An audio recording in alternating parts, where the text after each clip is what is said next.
Day one was the first day of coming together with 40 to 45 young people and some of their parents to talk about the impact of substance use disorder in our community.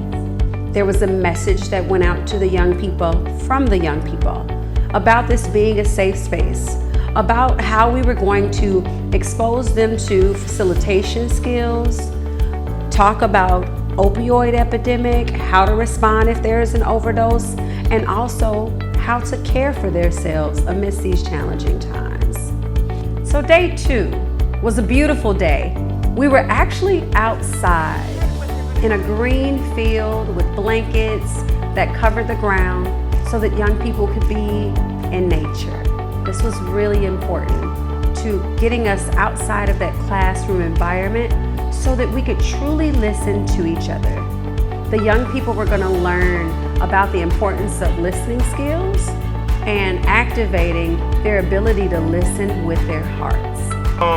18, graduated high school, you feel me? But like first year of college, St. Cloud. I don't have a favorite food. Her nickname is Mafi.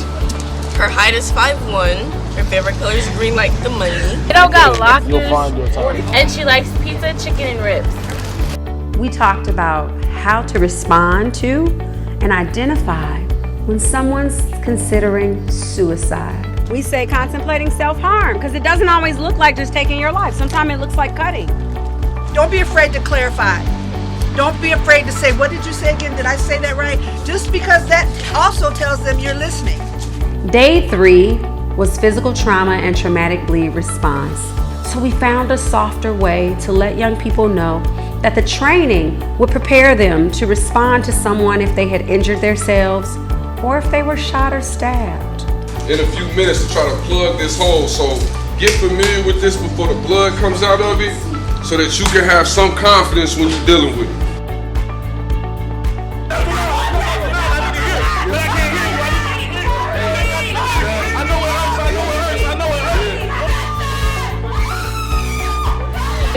There you go, come on.